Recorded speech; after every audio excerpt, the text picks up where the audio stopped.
everyone, it's Nicole Wilkins with FitnessRx for Women, and this is my next question and answer segment where I took your questions from Facebook and I'm going to answer them for you today.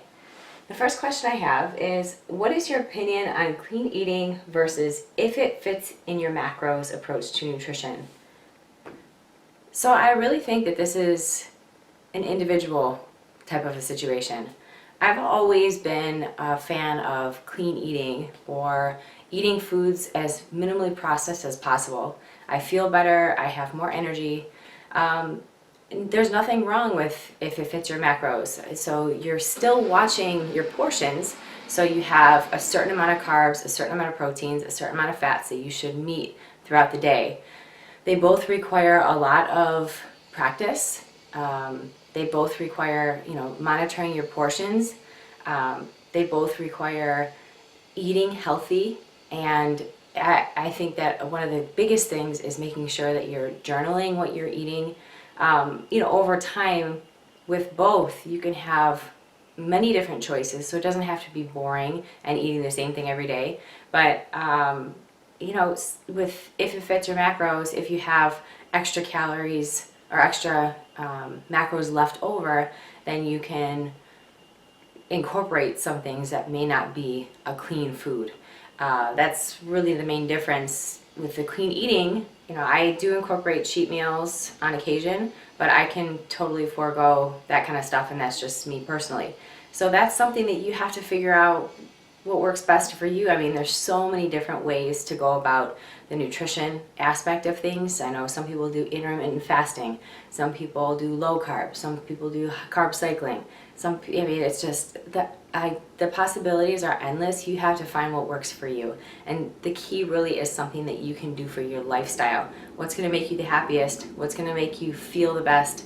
What's going to give you the most energy and make you feel the most confident? So it's trial and error. Give each of those a try and see which one you like the best. What are some foods or supplements that help with fatigue during menstrual cycles? I seem to go through a week of fatigue and low energy levels, which disrupt my training progress. Thank you.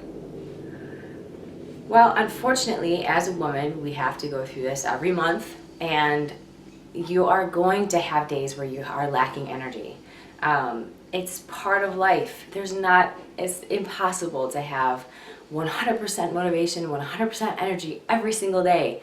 It just doesn't work that way.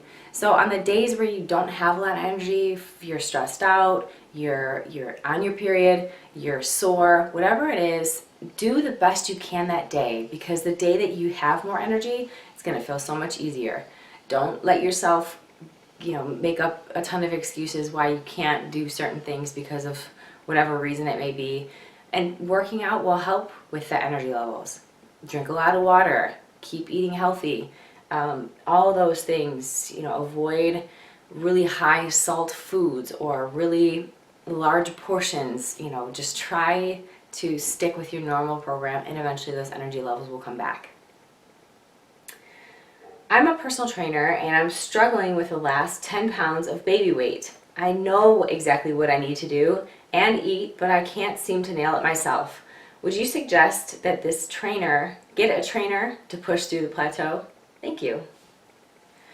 That could be a very good possibility. I think that would definitely help. It always makes a big difference when you have somebody pushing you a little bit more than you can push yourself, because in our head we make up all types of stories, and it's easier for us to stop earlier than it is for someone to make sure that we don't stop earlier when we are capable of doing a little bit more. So yeah, that's one method of going about losing those next 10 pounds and kind of pushing yourself to that next level.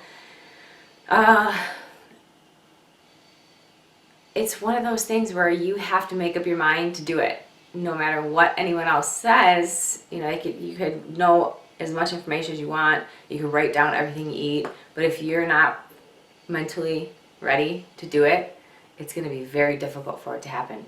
So really just, write down what you're eating, see if that helps. Set a goal. If you don't have a goal and you're just like, I gotta lose 10 pounds, okay, well, that could take you a year, but if you have a set date maybe to shoot for, or an event to shoot for, that could give you that extra motivation too. But I'm a huge fan of trainers getting trainers.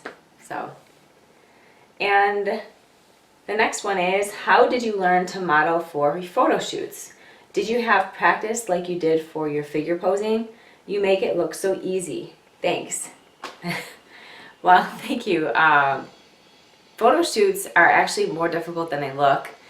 It's all about finding certain angles for your body, certain expressions on your face.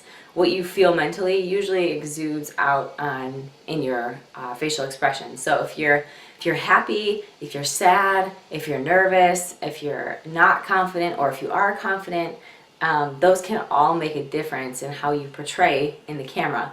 So I definitely recommend practicing in the mirror, as funny as that sounds, but picture certain emotions and certain situations that make you feel certain ways.